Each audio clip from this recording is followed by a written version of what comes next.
Најави за денешните настани. Зелените обврзници, нов финансиски инструмент на домашниот пазар на капитал.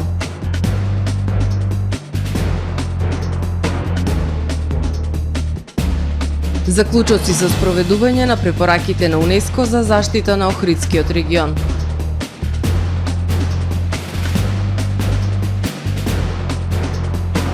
Помалку мешање на политичките партии во донесувањето на судските одлуки.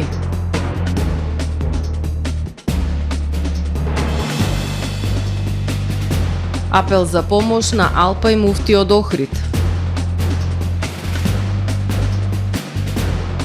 Веслачкиот клуб Црн Дрим од Струга е екипен победник на меѓународната регата во Пловдив. За најавените содржини ќе ве информираме во дневникот кој започнува по временската прогноза. Останете со нас. Трпе Инвест ви донесува метео на ТВМ.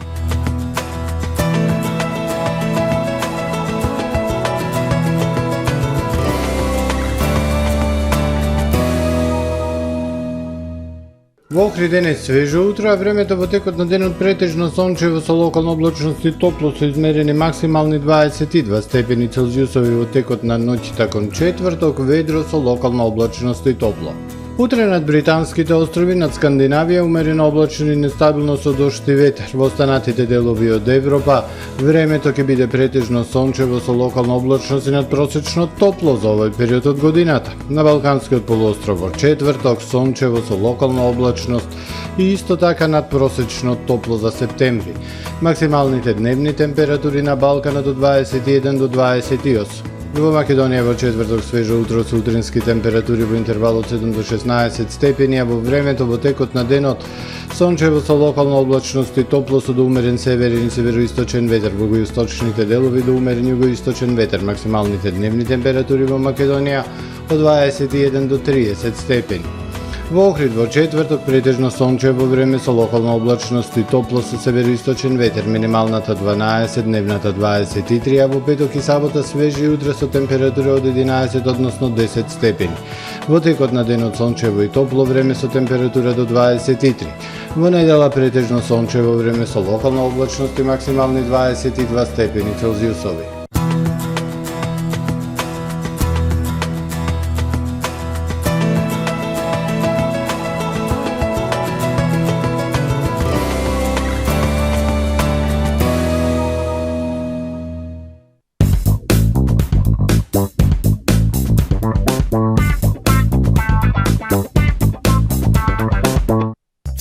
Со Бизон Полимакс секоја идеја станува реалност. Лепи, зацврстува, запечатува. Со Бизон Полимакс секоја идеја станува реалност. Бизон Полимакс. Бизон, екстремно мокни лепила. Прв голф турнир во Охрид со учество на повеќе клубови од Македонија. Бидете дел од публиката и во релаксирана атмосфера. Проследете го турнирот во сабота, 30 септември, со почеток во 10 часот, во организација на Голф клуб Охрид на теренот на општина Охрид.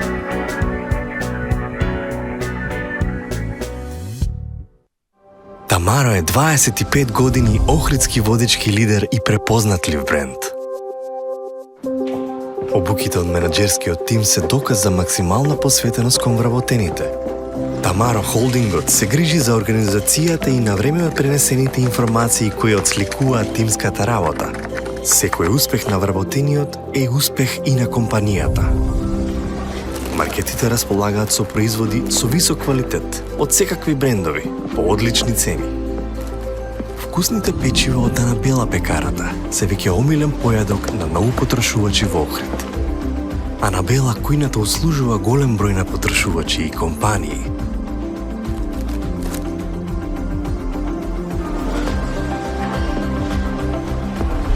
Рибарата е секогаш снабдена со најразлични видови на риба и морски плодови.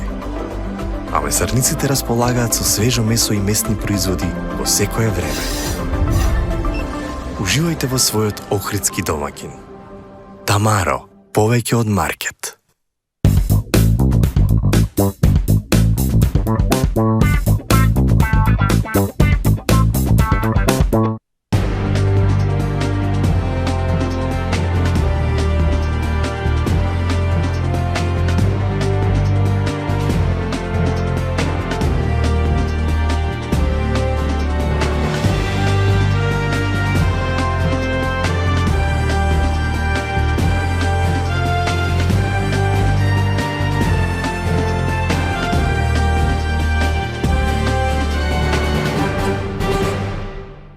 Добар ден, прво издание на Дневникот на ТВМ телевизија. За прв пат во земјава се воведува зелена обврзница. Станува збор за двегодишна обврзница во вредност од 10 милиони евра, најави министерот за финансии на 22-та годишна конференција на Македонска берза, која се одржува во Охрид. Министерството за финансии воведува нови инструменти за развој на финансискиот пазар. За прв пат во земјава се развива зелена обврзница во вредност од 10 милиони евра. Станува збор за двегодишна обврзница со каматна стапка од 4,75%. Лани како нов финансиски инструмент беше воведена граѓанската обврзница, која ќе биде обновена во октомври годинава затоа што имало голем интерес, истакна министерот Бесими на 22 годишната конференција на Македонската берза во Охрид. Во однос на развојот на финансискиот пазар се следат и нови финансиски инструменти, институции кои ние сметам дека во главната цел да се вклучат покрај јавни средства и приватен сектор и проекти од јавен интерес, но и во приватниот сектор за подршка на развојот на нашата економија, сам дека клучна е и развојот на финансиските пазари. Анализите на Македонската берза покажуваат намалување, односно овогодинешниот промет е вратен на ниво пред 2018 година. До 22 септември годинава вкупниот берзански промет изнесува 57,7 милиони евра, што значи намалување во однос на истиот период лани од над 38%. Кои се причините за овој ресет? Секако влијание на состојбите на берзата дефинитивно имаат повеќе и екзогени и ендогени фактори. Надворешните влијанија го влошуваат општото економско окружување. Целата 2023 е обремената со сериозни предизвици, песимизам поради зголемување на инфлацијата и каматните стапки. Според Бесими, банките дале голема поддршка во насока на развој на финансискиот пазар и пристапот на малите и средните предпријатија до финансии. Владата на последната седница ја разгледа и ја усвои информацијата за потребата од преземање итни мерки за рехабилитација на светското природно и културно наследство на Охридскиот регион. Потребни се итни мерки за рехабилитација на светското природно и културно наследство на Охридскиот регион. Владата на последната седница донесе заклучоци по посочувањето од предлагачот Министерството за култура на препораките од реактивните мониторинг мисии на УНЕСКО, а потенцирани од Комитетот за светско наследство при УНЕСКО. Задолжено е Министерството за животна средина и просторно планирање да донесе одлука со која ќе се задолжи јавната научна установа Хидробиолошки завод од Охрид да изработи приоритетна листа на клучни живеалишта од национално и европско значење и листа на статус на видови според класификација на загрозени приоритетни видови на риби, безрбетници и алги во Охридското езеро. Управата за заштита на културното наследство во посочени рокови треба да достави насоки од надлежната установа Национална установа Завод за заштита на споменици на културата и музеј Охрид, со што ќе ги дефинира, односно ограничи можностите за изградба на нови објекти, надградби, доградби во старото градско јадро на Охрид, имајќи предвид дека членот 59 од Законот за градење не е правен основ за доградби, наградби и реконструкции во старото градско јадро на Охрид. Министерството за транспорт и врски се задолжува, се укажува на општина Охрид, општина Струга и општина Деберца во прецизни рокови секој во рамки на своји надлежности да започнат со отстранување на бесправно изградените објекти за кои што се издадени правосилни решенија за отстранување и за кои што се обезбедени финансиски средства за отстранувањето. Задолжено е Министерството за транспорт и врска им се укажува на општините Охрид, Струга и Деберца сите урбанистички плански документации да ги достават до Комисија за управување со светско природно и културно наследство на мислење, уште во фаза на предлоговтват, односно пред да бидат усвоени од Општинската комисија за урбанизам и инкорпорирани во годишната програма. Задолжено е Министерството за транспорт и врски во соработка со капетанија на пристаништата Охрид да формира работна група за изработка на анализа на пловила во Охридското езеро со пресмер сметка и на капацитет на носивост на пловила во Охридското езеро. Задолжено е Министерството за култура во соработка со Министерството за животна средина и просторно планирање, Управата за животна средина и Управата за заштита на културно наследство да изработи нацрт верзија на предлог законот за управување со светско природно и културно наследство на Охридскиот регион. Охридскиот канал повторно го нема во нацрт законот за Охридското езеро, реагираат од Левица, локален огранок од Охрид. Толку многу закони се носат за заштита на Охридското езеро, но никако еден од главните снабдувачи на езерото со чиста изворска вода да најде место да биде ставен под заштита на државата. Студенчишката река, односно Студенчишкиот канал, го нема ни во законот за студенчишко блато, ниту во нацрт законот за Охридското езеро. Реагираат од локалниот огранок на Левица Охрид. Студенчишката река мора да се стави под посебна заштита поради своите природни карактеристики и поради врската на езерото со студенчишките извори, односно надалеку пручените билјанини извори, како и поради незиното значење каде за солниште во текот на зимата наоѓаат голем број видови риби. По се изгледа, она што е значајно за биодиверзитетот на Охридското езеро е властите само да го искористуваат како профитабилно место каде што ќе издадат стотина везови за пловни објекти, место каде што ќе можат поединци да си ги средуваат кајчињата, место за isfрлање смет и за точење гориво со огромен ризик од загадување на водата.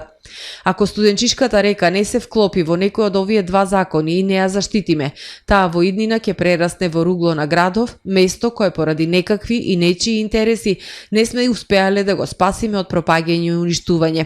Не смееме да дозволиме еден значаен сегмент од нашето најскапоцено природно езеро да биде запоставен поради незнаење или незаинтересираност, стои во реакцијата на Охридскиот огранок на Левица.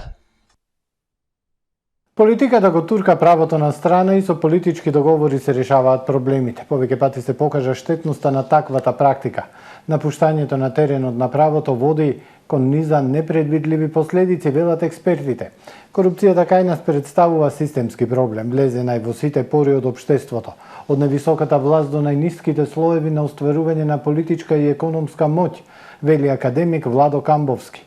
Потребна е политичка волја за надминување на проблемот и во политичкиот систем да влезат некои нови сили кои не се оптоварени со давање, земање или со игри со политичките партии. Легислативата во земјава е усогласена со европските норми, стандарди и конвенции. Она што е потребно е подигнување на човековиот фактор на ниво на решителност кај носителите на функциите, особено во областа на судството, за да почне справување со организираниот криминал и корупција, изјави академик Владо Камбовски на летната школа по природно право во Охрид. По однос на неодамна усвоените измени за кривичниот законник, кои беа изгласани во собранието со 48 гласа за, професорот Камбовски оценува дека се работи за очигледен упад во правниот системот, како што посочи определени влијанија на мигот. Очигледно дека и сега тако влијание на некој миг потребен извршил даден таков ефект да се извршат промени кои поминаа како што поминаа. Значи тоа не беше работната група или некоја друга работна група. Едноставно подготвен е предлог, тој собранието си го прифати предлогот и се донесени тие измени. Таму особено предизвика реакции со право тргањето на оној став од 3.5 членот 353 за злоупотреба на службената должност, што се однесува на јавни набавки. Сега тоа што тој став е тргнат не значи дека лицата кои се обвинети за злоупотреба во врска со јавни набавки не можат и не треба да одговараат според основните ставови, став 1 до 4. И така и треба да се толкува таа одредба. Но, ние предложивме во новиот кривичен законник да се донесе посебно кривично дело злоупотреба на службената должност при јавни набавки, тендери и така натаму, во кое пак со една градација. Политичките партии, вели тој, се изворите на корупцијата. Без една радикална реформа на правниот режим за политичките партии кои мора да се предадат на владењето на правото, да го почитуваат владењето на уставот и законите. Следствено на тоа, без измените на изборниот систем, воспоставени правила на давање земање, Ке придонесе за надминување на таквите состојби во политички систем да влезат некои нови сили, кои не се оптоварени со давање земјање или игри со политичките партии. Ако ние не се вратиме на патот на правото и на уставноста, ние нема да добиеме вакво вето, бесмислено вето кое го добивме од бугарите, по прашање за мене бесмислено, кое не заслужува толкав публицитет. Тогаш ќе добиеме едно тешко вето за владење на правото од кое после нема да можеме лесно да се извлечеме, вели академик Камбовски. Затворските казни сами по себе не се доволни во борбата против корупцијата. Една од помоќните алатки представува конфискацијата на имотот и парите акумулирани при тие криминални дејствија, вели академик Таки Фити. Додава дека законите немаат никаков ефект ако имотот кој е нелегално заработен не се конфискува. Вие ќе го осудите, ќе одлежи затвор, меѓутоа милиони се одлеале и тој имот треба да се најдат механизми прецизни да се конфискува. Тоа во значајна мера би го намалило степенот на корупција. И тука, знаете, најбитна работа е, ние можеме закони да менуваме вакви или онакви, декларативно да велиме, нема толеранција за корупцијата, ќе одиме на нулта корупција и така натаму. Меѓутоа, политичката волја е основна. Политичката волја на партиите кои што се на власт, кои што ја имаат моите. Академик Камбовски кажа дека веќе 30 години кај нас се развива тезата за неограничените можности на политиката и дека политиката треба да ги води работите во државата. Политиката го турка правото на страна и со политички договори се решаваат проблемите. Повеќе пати се покажа штетноста на таквата практика. Напуштањето на теренот на правото води кон низа непредвидливи последици, тој предупреди. Корупцијата кај нас представува системски проблем. Влезена е во сите пори од општеството, од невисоката власт до најниските слоеви на остварување на политичка и економска моќ. Подкупот царува од најситните службеници до водечките функционери, велат експертите. Да му помогнеме на Алпај Муфти од Охрид кој има потреба од операција по сообраќај на незгода. Семејството на 27 годишниот Алпај Муфти од Охрид испраќа апел за помош до сите добронамерни луѓе. Кобна сообраќајка му го смени животот на Алпај, младо момче на 27 години, скромно, воспитано, љубезно дете од прекрасно семејство. Тој неодамна се здоби со сериозни повреди кои се опасни по живот, заради што е сместен во болницата Систина во Скопје, каде 2 недели беше во кома. Потребата од повеќе хирушки интервенции и процесот на лечење кој е бавен носи високи трошоци, кои семејството не може целосно да ги подмири и затоа е потребна помош. Надежта е во народот, знаен и незнаен, кој колку има, кој колку може, за да му помогнеме на ова момче повторно да го живее животот со иста насмевка, полна добрина и срдечност при секое добро утро. За Алпај од срце, порачуваат организаторите на акцијата за помош. Отворени телефонски број за донација од Телеком 070 143 424, а наскоро се очекува да се отвори и за А1. Трансакцијска сметка за донации Оџиџан Муфти за Македонија 270 7234 130 33 Халк банка. Да помогнеме заедно и да спасиме еден млад живот.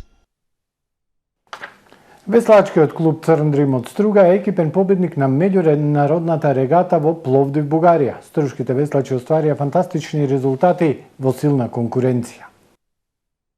Веслачкиот клуб Црн Дрим Струга изминатиот викенд учествуваше на силната меѓународна регата во Пловдив, Бугарија, каде покрај нашиот представник учествува и екипите на веслачкиот клуб Палич од Србија, Черпоков Пловдив, ЦСКА Софија, Хеброс Пловдив, веслачкиот клуб Бургас и домакинот и организатор на оваа регата, веслачкиот клуб Тракија Пловдив. Македонскиот представник, веслачкиот клуб Црн Дрим, оствари фантастични резултати и го освои првото место во севкупниот пласман. Ана Прентоска го освои првото место во дисциплината скиф пионерки, а во дисциплината скиф кадетки заврши како втора. Климентина Стојмиловска го освои првото место во дисциплината скиф јуниорки. Елена Столеска го освои третото место во дисциплината скиф сениорки. Леон Шутиновски и Андреј Симоновиќ го освоија првото место во дисциплината дубл кадети. Цвете Димовски и Вања Кукунеш го освоија второто место во дисциплината дубл пионери. Кристијан Китановски го освои второто место во дисциплината скиф јуниори. Александар Хиохи го освои четвртото место во дисциплината скиф пионери. Струшките веслачи на оваа регата беа предводени од тренерите Игор Скепаровски и Никола Мариновски и тим менаџерот Коста Хиохи. Со настапот на регатата во Пловдив успешно ја завршивме оваа сезона и ги потврдивме одличните резултати кои ги остваривме оваа година, изјави председателот на веслачкиот клуб Црн Дрим доктор Здравко Голабовски.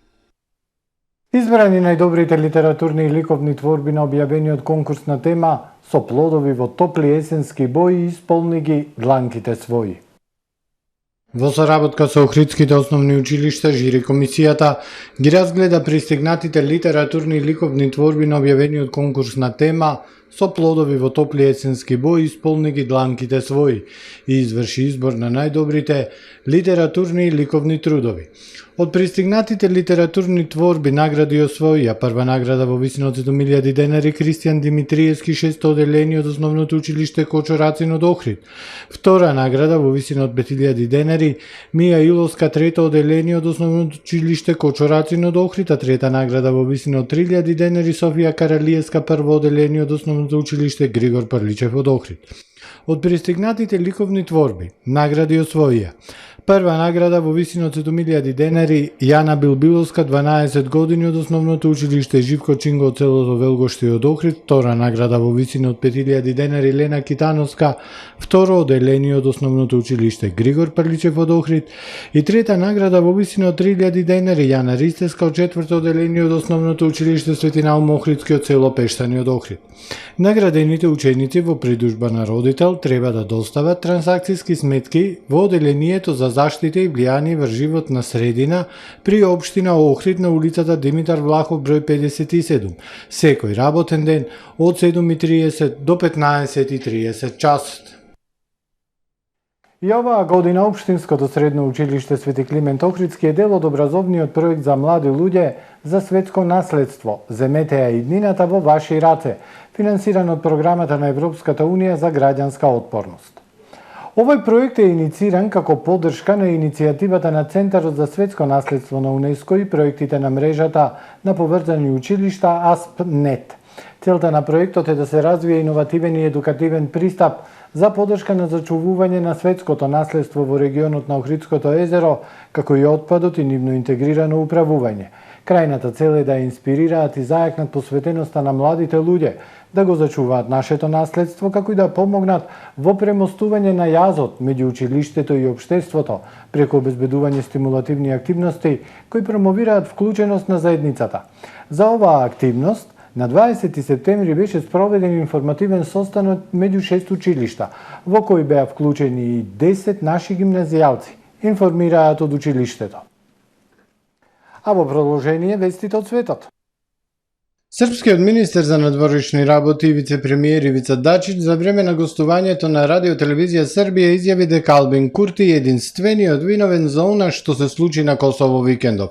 Рече и дека видеото кое на Фејсбук го објави косовскиот министер за внатрешни работи Џелјал Свечља воопшто не од ноќта кога се случил инцидентот, односно дека се работи за измама. Свечља напиша дека на видеото се гледа и Милан Радојчиć, подпредседателот на Српската листа, кој на црна листа на САД и Велика Британија. Тој истакна дека нема јасно според кој член од резолуцијата 1244 или од Бриселскиот договор косовската полиција се наоѓа на северот на Косово. Дачич потврди дека Белград се бори за мир и за правата на србите и дека поради сето тоа нема да дозволи на тамошна ескалација.